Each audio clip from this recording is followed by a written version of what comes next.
Hello, everybody. Welcome in. Just take a second for folks to log on. I'm going to share my screen to talk about a couple upcoming events that we have.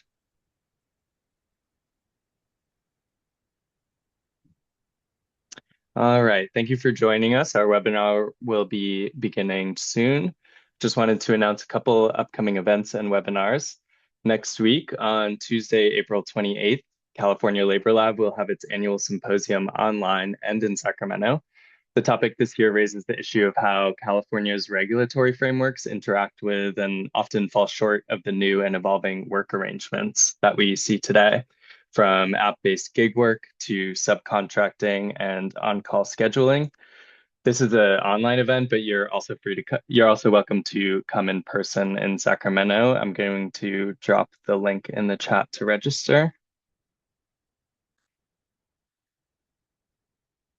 And then just some upcoming webinars that we have in the next month. On May 12th, Hannah Frame from the University of Cincinnati Education and Research Center is going to present her research on the role of motivation in occupational health and safety. Again, that's on Tuesday, May 12th.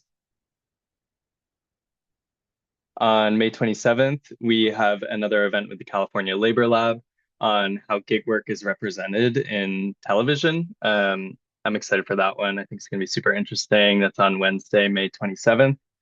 And on June 3rd, in collaboration with the Labor Occupational Health Program, we're going to be talking about the do's and don'ts of hiring teen workers with Linda Lee and Hestia Rojas. And you can always find out more at coh@berkeley.edu/webinars. And I'll drop that link in the chat as well.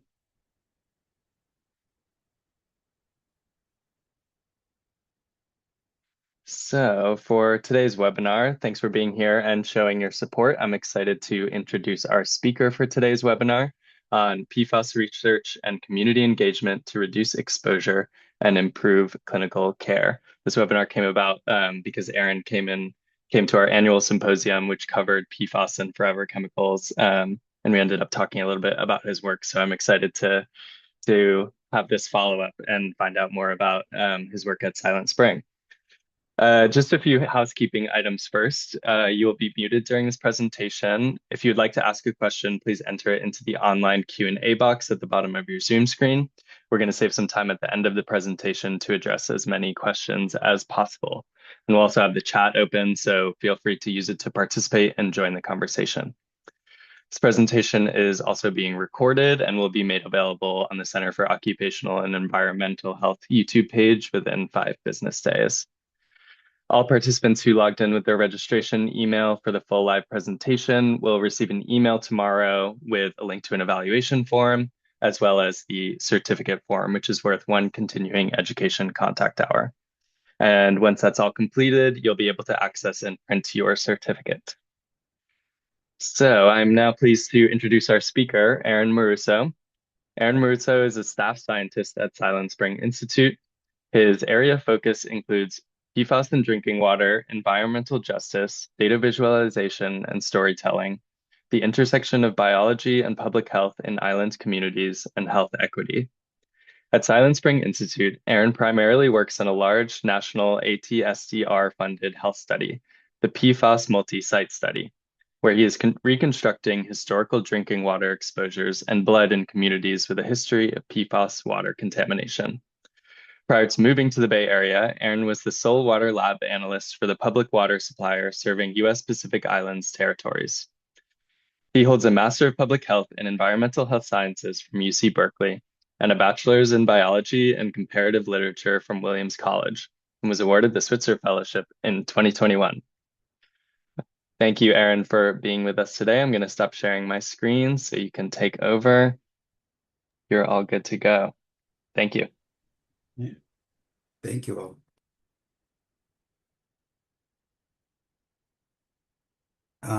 Well, hello everyone. I think I need to get access to share my screen.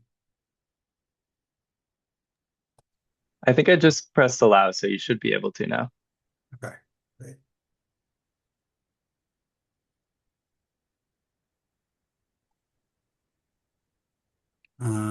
Is that okay? Yes, that looks great. Okay, great. Well, hi everyone. Thank you all so much for joining me today. I'm very excited to be sharing some of our some of the PFAS research that we do at Silent Spring. Um, as Will said, my name is Aaron Maruzzo. I'm a staff scientist at Silent Spring Institute, and um, I'm very happy also to be sharing our research with the UC Berkeley community because I'm also an alumni of the School of Public Health. Um, and this feels like a sort of like a full circle moment for me. Um, Today's presentation will provide an overview on PFAS and really focus on PFAS exposures, and hopefully this information will be helpful for specifically for clinicians who are talking to patients about PFAS exposures. A quick word about Silent Spring Institute. Silent Spring was founded in 1994 by breast cancer activists in Cape Cod who were concerned about elevated breast cancer rates that they were seeing in their community. Those activists wondered whether the environment had something to do with elevated cancer risks. Since its founding in 1994, Silent Spring has worked to study everyday environmental chemicals and their relationship to women's health, with a special focus on breast cancer. We're an independent nonprofit research organization, and PFAS have been part of our mission since 2009, when scientists from Silent Spring investigated drinking water, emerging contaminants in drinking water in Cape Cod, and found levels of PFOA and PFOS.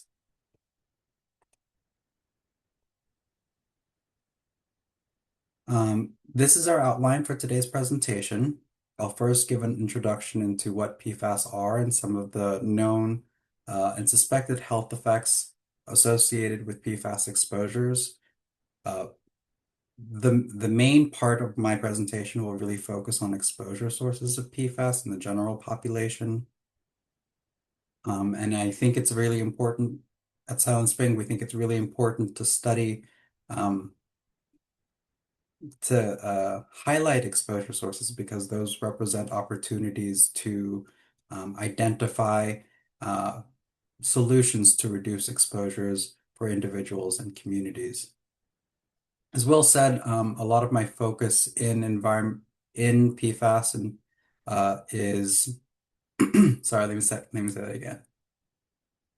A lot of my work at Silent Spring focuses on drinking water exposures to PFAS, and I'm particularly concerned about environmental justice and the health effects of drinking water exposures to PFAS. At the end of this presentation, I'll also go over some clinical tools that clinicians and other people can use to guide exposure reduction and medical monitoring. So what are PFAS? Um, PFAS stand for per and polyfluoroalkyl substances. This is a class of 14,000 different chemicals used in a variety of consumer and industrial products. They've been found widely in the environment in air, water, soil, and blood, and even have been found in very distant locations like the blood of polar bears in the Arctic.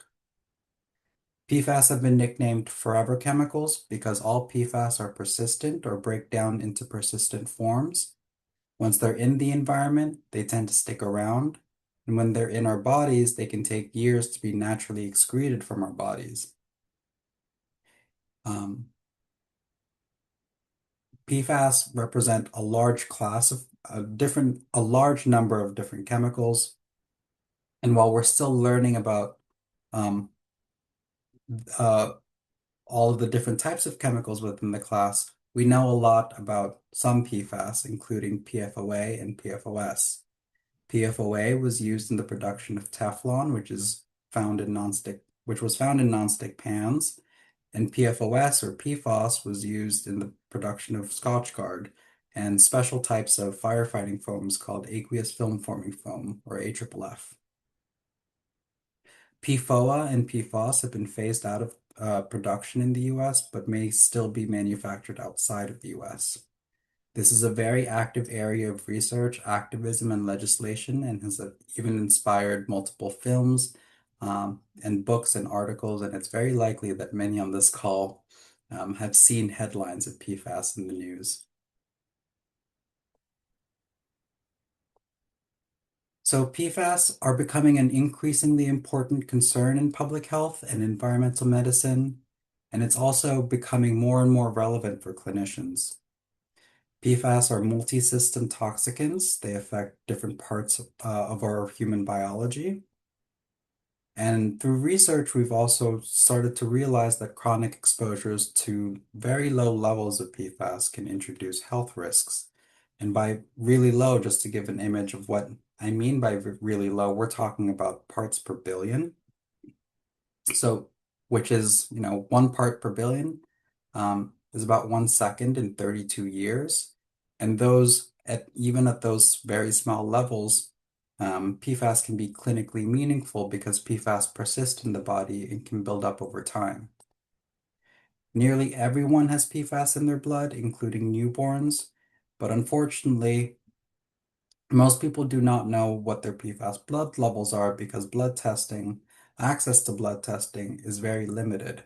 PFAS are not routinely part of clinical care, and the only state that offers blood testing coverage through insurance is New Hampshire.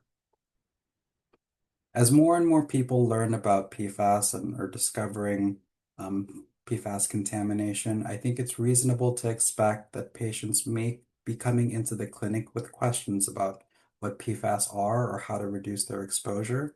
So it's important for clinicians to be prepared to answer these types of questions. And as I've said, this is an active area of research, so there are many opportunities for clinicians to continue to support ongoing health research, many policies and programs that are working towards protecting public health. This slide summarizes some of the main health effects linked to PFAS exposures. These health effects were summarized by a National Academies report in 2022 that was created to advise ATSDR on PFAS blood testing and medical monitoring. The expert panel concluded strong, high confidence evidence for outcomes, such as the outcomes listed on the left: decreased antibody responses, dyslipidemia, decreased infant and fetal growth, and increased risk of kidney cancer. I want to point out that in this list, the decreased antibody response, PFAS impacts on the immune system have been a particularly sensitive endpoint and are often used as the endpoint in several risk assessments to determine safety standards. The panel also found limited or suggestive evidence of associations with the health outcomes listed on the right, but the panel noted that there were several methodological limitations, like residual confounding or issues establishing causality, or issues establishing temporality, um, that limited their ability to conclude a causal association. But what's important to note here is that while we're still learning about the health effects of PFAS, and especially some of the emerging PFAS, there's some of the short chains, the health evidence base is growing and not shrinking. Now I want to talk about exposure sources of PFAS. And because PFAS may affect health, understanding population level exposures and where exposure comes from is particularly important. Knowing the exposure sources can help individuals and clinicians decide when ordering, for example, an expensive blood test. When is it useful? Knowing your exposure sources can also help inform strategies to lower exposures at both the individual and the community level.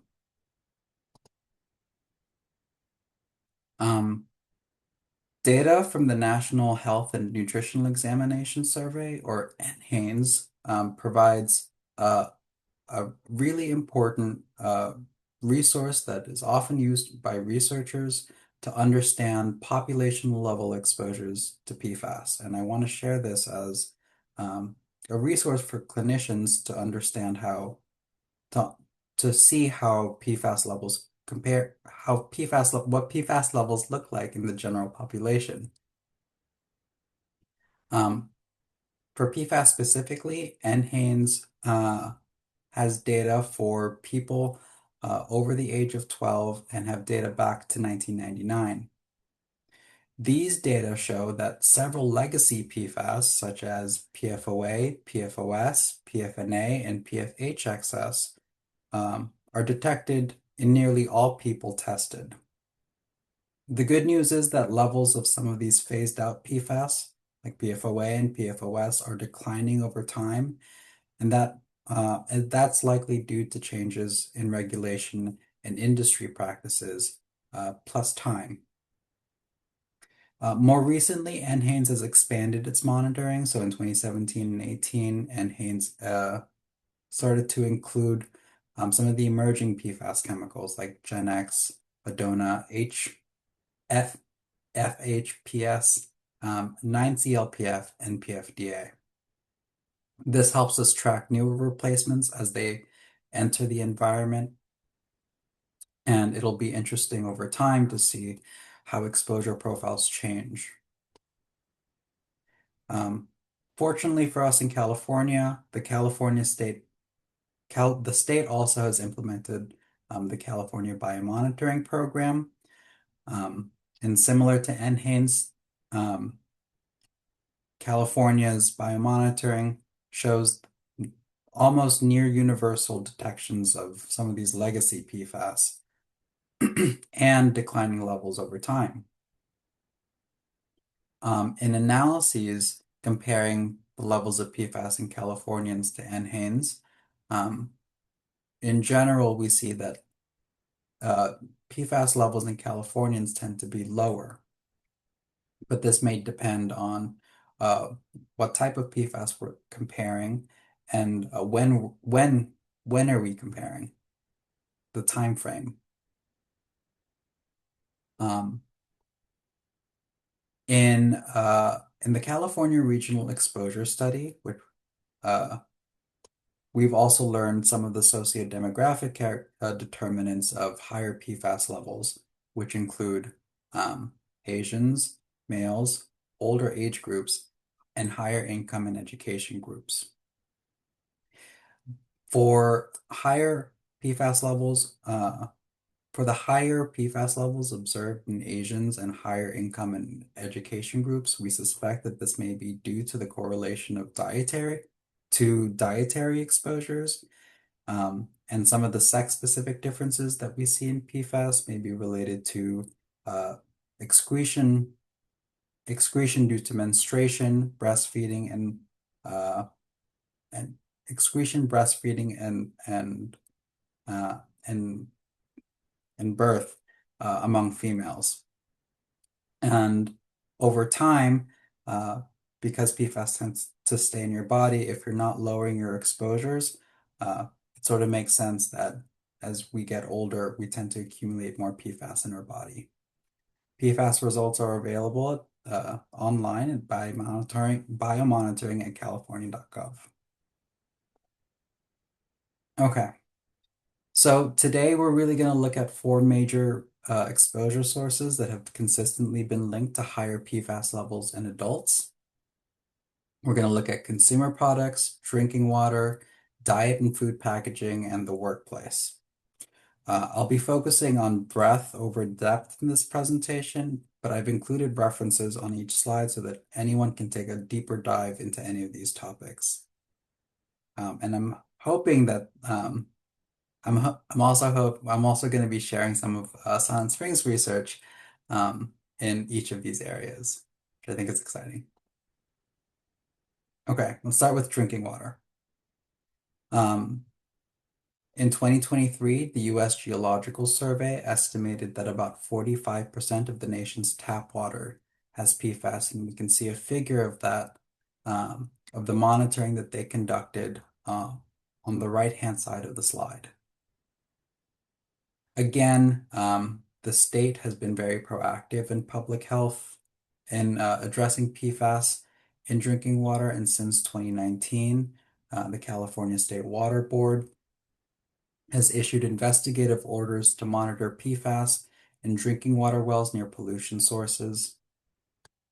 Um, Generally speaking, based on these samples, we generally see that samples from Southern California are more likely to trigger California drinking water notification and response levels, and you can see that with the uh, it's sort of consistent with the U.S. Geological Survey figure where detect a number of detections in Southern California tend to be higher than detections in the north. The state water board's data are also publicly available in online at the California's GeoTracker PFAS mapping tool. Another way to access drinking water data online is through US EPA's analytical tools, which compile PFAS monitoring results from recent national testing efforts, including drinking water data from 2023 to 2025. What we're looking at now is a screenshot focused on California, including parts of the Bay Area, Sacramento, and other parts of the Central Valley. The white circles represent public water systems with non-detects for 6 PFAS chemicals that were regulated by the EPA in 2024. The yellow circles represent detections below regulatory levels, but excuse me, the yellow circles represent detections below the EPA maximum contaminant levels, and the browns represent systems with at least one sample that exceeded regulatory limits. In this snapshot, what we see is mostly non-detects in parts of the Bay Area, while with some detections and exceedances that are more apparent in places like Sacramento and the Central Valley. I also want to provide a little bit of context to interpret this. So these data are based on the EPA's 2024 drinking water standards. However, in 2025, the EPA has proposed to rescind 4 of the 6 PFAS MCLs, which may change how future results are regulated and reported. But it was very interesting to find out that currently in the analytical tools, um, they're using the 2024 standards. Naturally, the question comes, where are these PFAS coming from?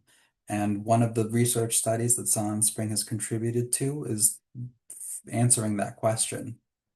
So in this slide, what we see is that this slide summarizes one of the first studies identifying determinants of PFAS in drinking water. And what the researchers found was that fluorochemical production sites, areas that use those special firefighting foams and wastewater, are linked to PFAS in drinking water. Uh, another important, like drinking water, another important source of PFAS through ingestion is food. PFAS have been found in a variety of foods, including seafood, meat, dairy, and some produce. But one of the more consistent associations that we see across study is higher levels of PFAS correlated with more frequent consumption of fish and shellfish. This has environmental justice relevance, particularly for communities with high levels of fish consumption.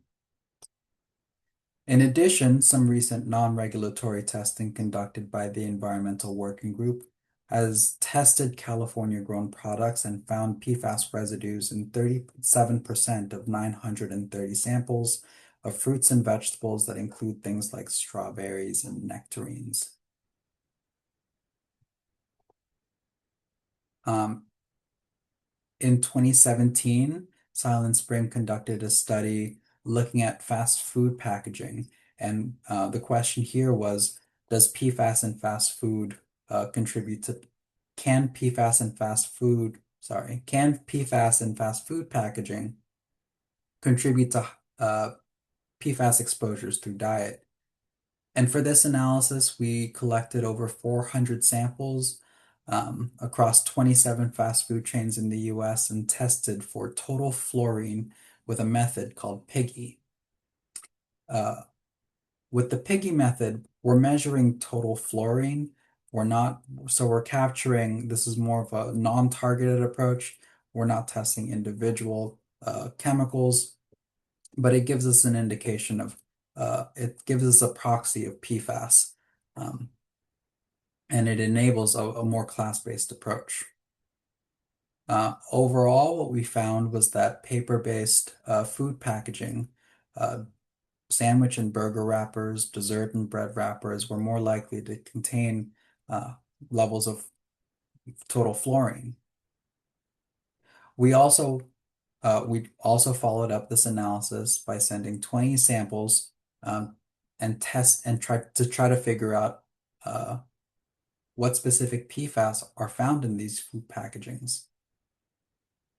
What we saw was that PFOA was present in food packaging and other PFAS, including some of the emerging PFAS compounds. The PFOA uh, results in particular are notable because at this point, PFOA had been phased out of production.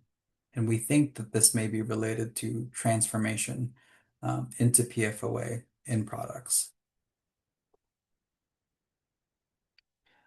Uh, this work has inspired a lot of state action to try to turn off the tap on PFAS, and I want to highlight California's efforts here, including the Safer Consumer Products Program uh, in 2021 uh, that, that introduced rulemaking for PFAS and plant-based fiber food packaging. The Safer Consumer Products Program takes a class-based approach to PFAS and has worked proactively to try to reduce PFAS, exposures through food and in the environment. PFAS are found in a variety of consumer products. PFAS are very useful chemicals to impart nonstick and grease-proof properties. So they've been found in carpets, textiles, clothes, again, the nonstick pans.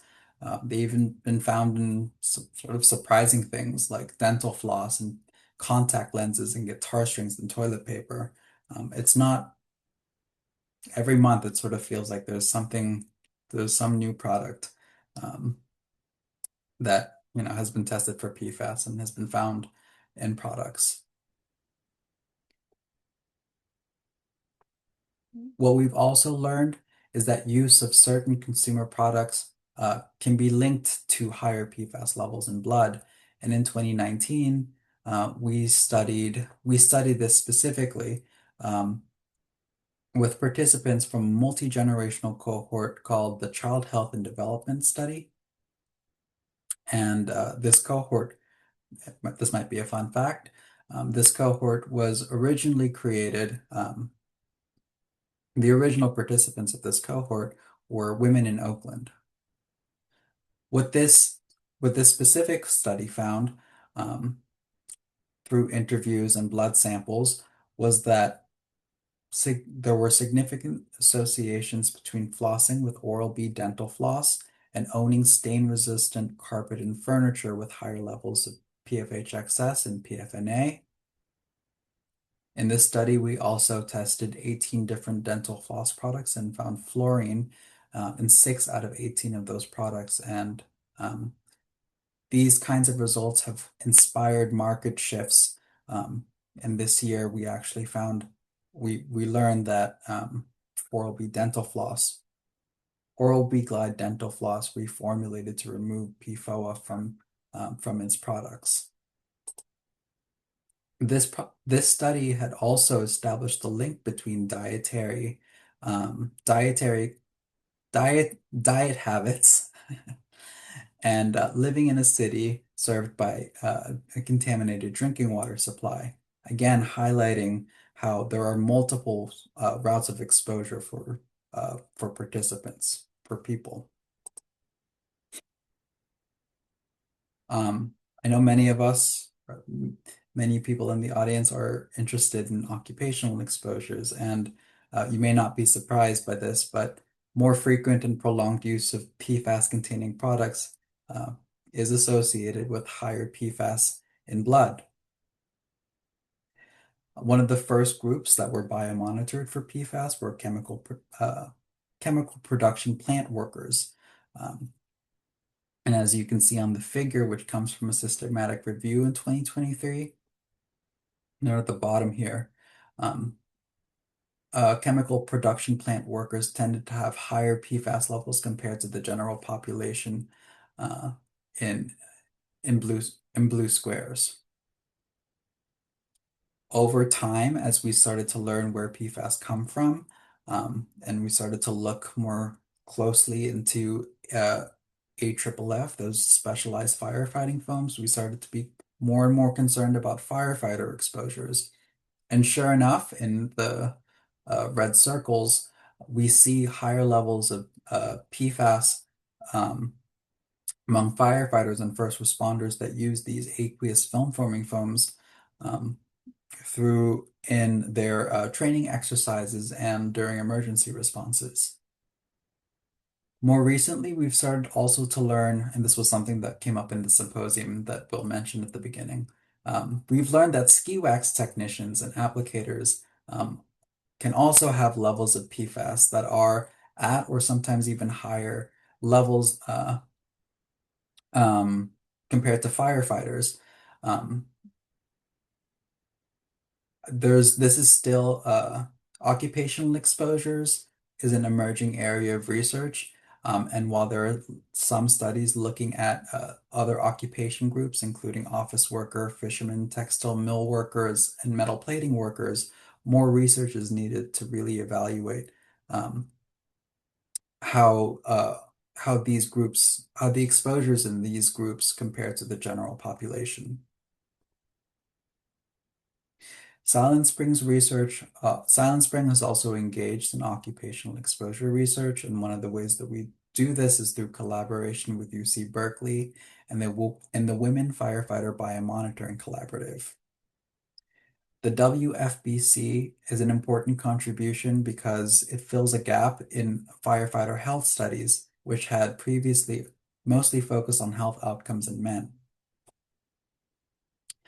Through this work, we collected blood samples, tested for PFAS and other chemicals, and found that there were higher levels of PFAS among women firefighters in San Francisco compared to office workers in San Francisco.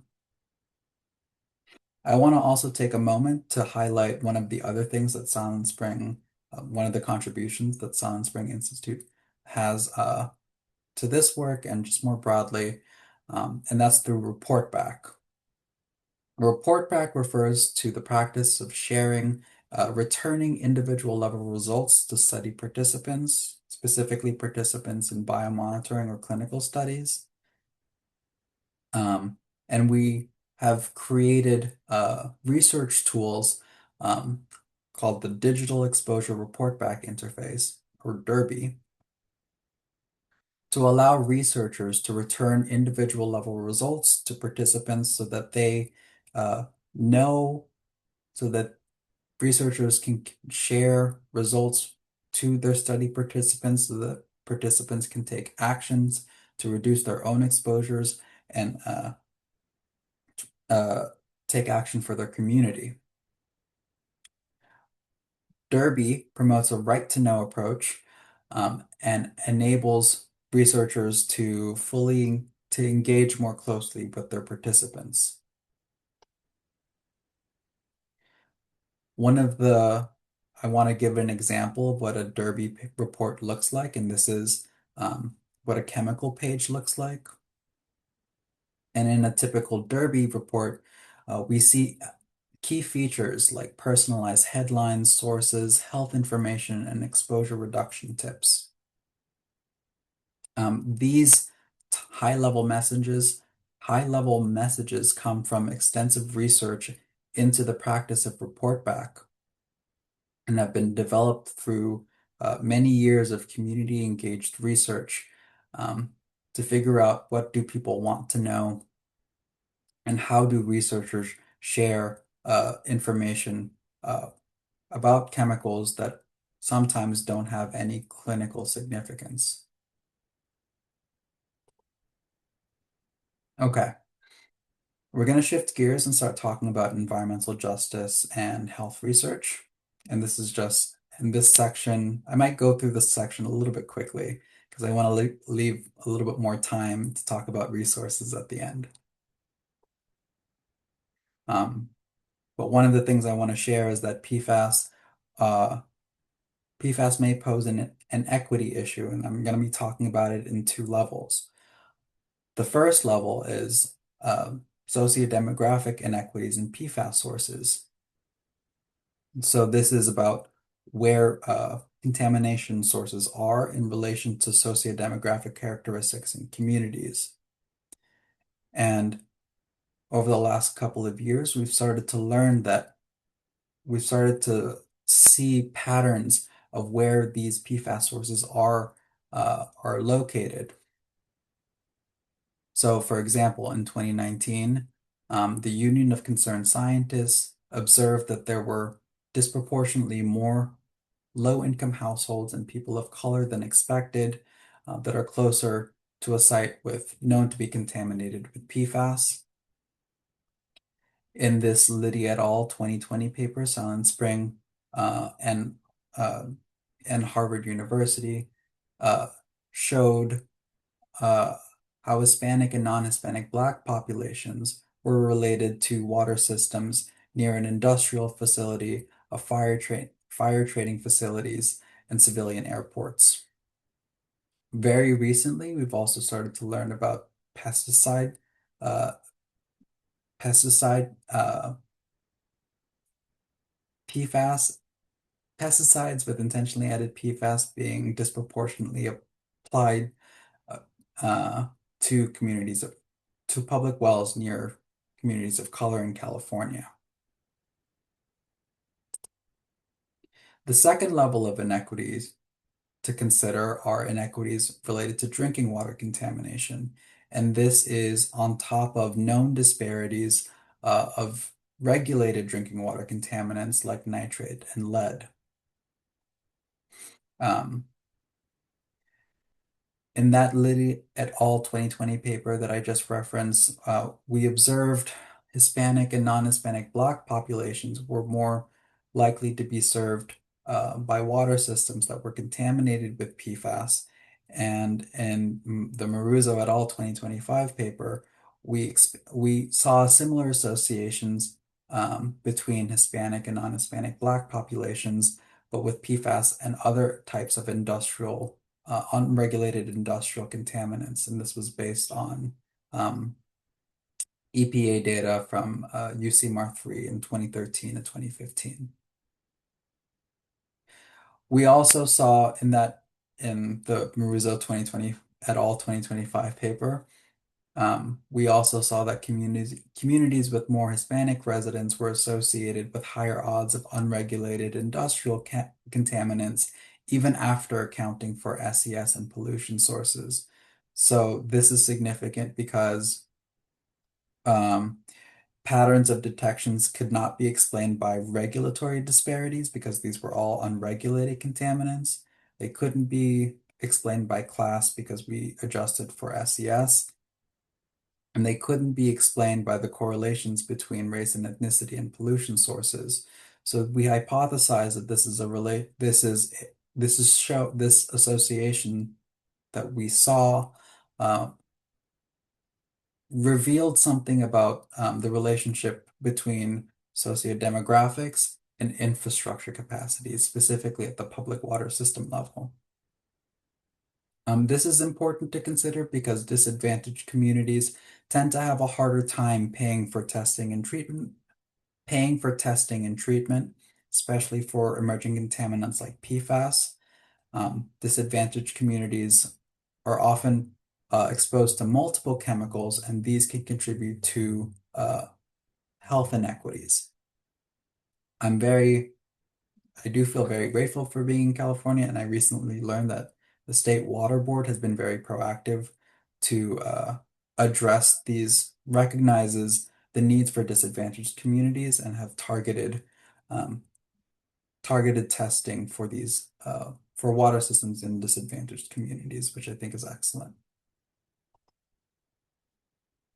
Um, so what are the health effects of drinking water contamination? Well, um, there are a lot of communities in the US that are contaminated by PFAS, and one of the ways that we're studying the health effects of past contamination is through the PFAS multi-site study.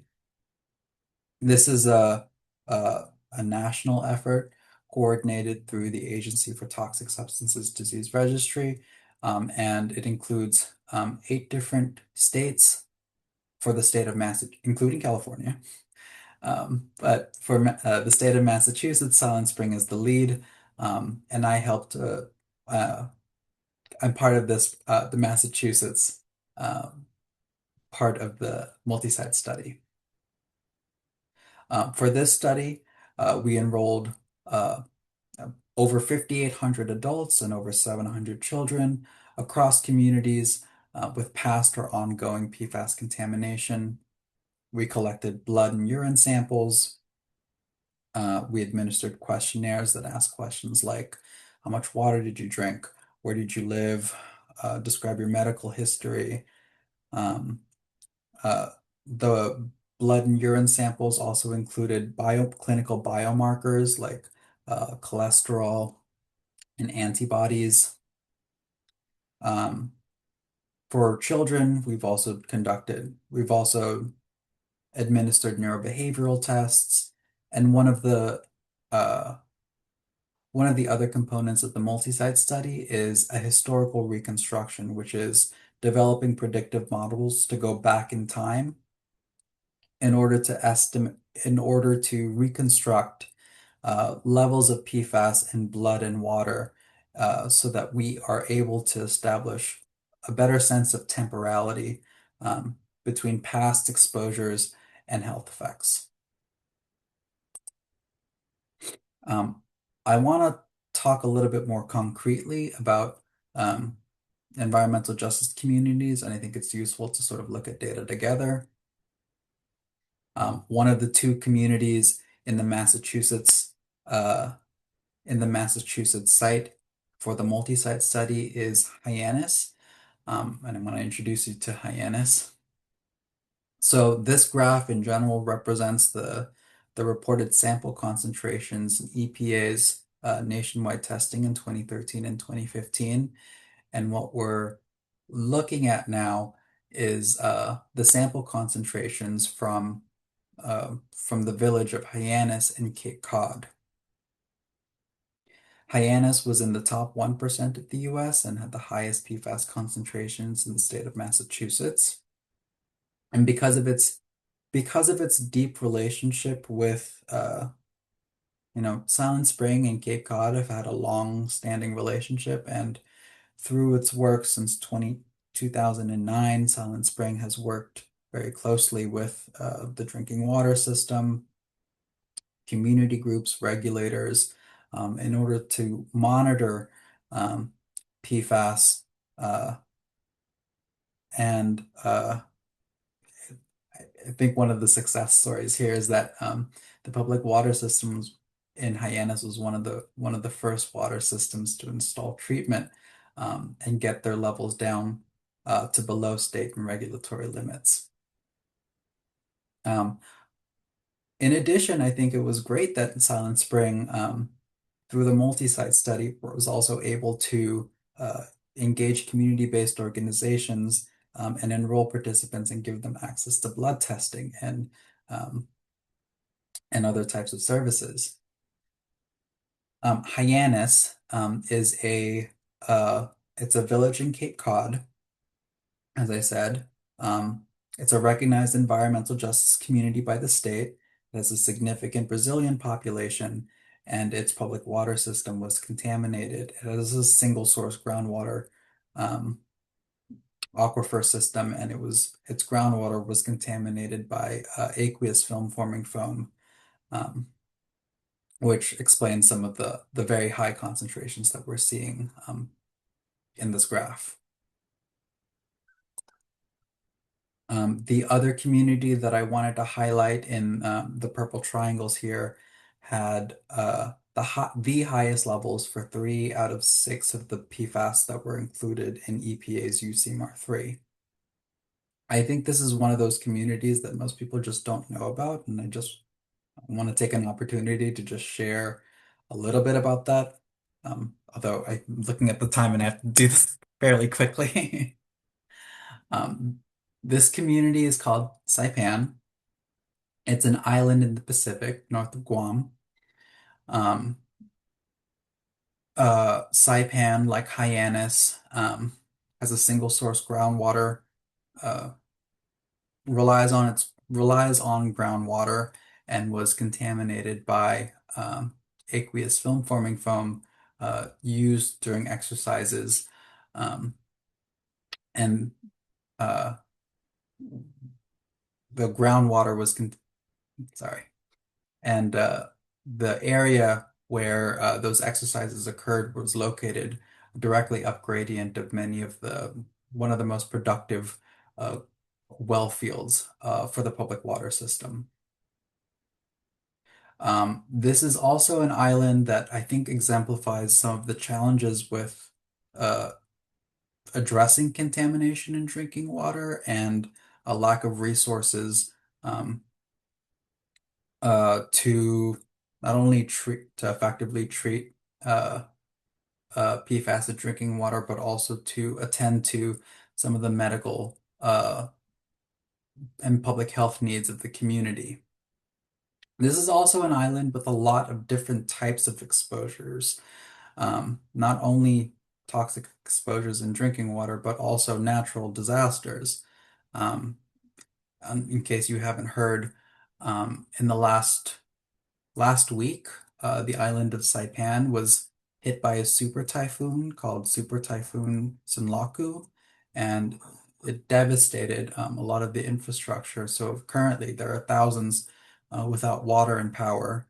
Um, this is just on top of the PFAS contamination, and I think it just, again, just exemplifies some of the needs for um, in many environmental justice communities that are addressing PFAS contamination. Okay. Ooh, I have like, I'm gonna say 5 minutes to talk about clinical tools. So I hope I do this part justice. Um, One of the important resources I want to highlight for clinicians in the audience today is the National Academies report that was released in 2022. This was a report um, requested by ATSDR, and the National Academies convened experts across different disciplines to inform federal recommendations for PFAS blood testing and medical monitoring. This was also a good opportunity for not a good. This was the the the expert panel also did extensive community engagement and invited community liaisons to speak about their experience um, about PFAS contamination. And this is one of those. This was an opportunity that Silent Spring participated in, including me, where I talked about Saipan. One of the um, one of the strong recommendations from the National Academies was that clinicians should offer PFAS testing to patients likely to have a history of elevated exposure. The National Academies also established benchmarks that are useful uh, to help interpret PFAS blood testing results. These These results are for the sum of seven common PFAS. And I think the main takeaway is that between levels of 2 to 20 micrograms per liter, um, there's usually medical monitoring is generally within the usual standard of care. But with levels above 20 micrograms per liter, the recommendations become much stronger. And the National Academy's recommended medical monitoring for some of the health effects associated with PFAS, including dyslipidemia, thyroid function testing, screening for kidney cancer, testicular cancer, and ulcerative colitis. The National Academy has also made recommendations for providing resources for impact community members. And I want to take a moment to highlight one of the resources that I work on through PFAS Reach, which is an NIEHS funded collaboration through Silent Spring, Northeastern University, and Michigan State University, in addition to community-based organizations. The exchange is a one-stop shop for PFAS resources. It has patient education fact sheets, maps, as a fun quiz, um, as a data interpretation tool that I'll talk a little bit more about. And this exchange website has been developed with four key audience members in mind, with impacted communities, clinicians, firefighters, and water utilities. The exchange also offers very practical tips on ways to reduce people's exposure. Again, a lot of these things should now at this point should sound familiar to you, which include like reducing use of PFAS containing consumer products. If your water contains PFAS, we make recommendations about NSF filters. Um, there's a thing about dental floss. We also provide tips for people to take action to reduce exposures in the community level. So this includes things like telling retailers that you want products that do not include PFAS. And there are also opportunities to find ways to connect with other groups that are working to protect water quality and address PFAS locally. For blood testing resources, we on the exchange provide information about basic information about what blood testings can and can't offer or can't indicate, excuse me. We answer questions like what types of tests are available, legal considerations to consider, how to interpret your results, and these fact sheets are translated in both Spanish and Portuguese. To help people find blood testing labs, we've created a blood testing Google sheet where you can find very helpful information about detection and reporting limits, what types of PFAS are covered, the difference between serum and whole blood tests, and soon we'll also include blood testing lab codes for clinicians so they know what to order. Um,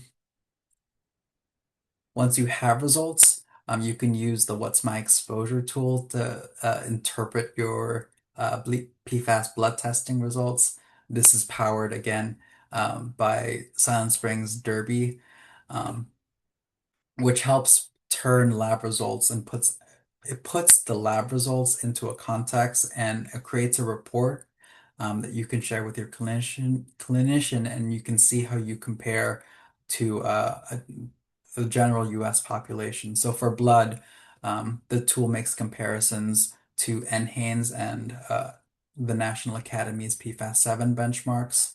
For drinking water, the tool makes comparisons to EPA's drinking water data and drinking water standards.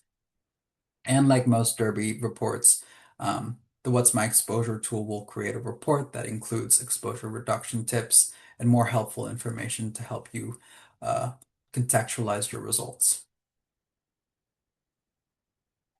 Our medical screening guidance documents were created in response to patients in PFAS impacted communities who want to know how to talk to their doctors about their PFAS exposures.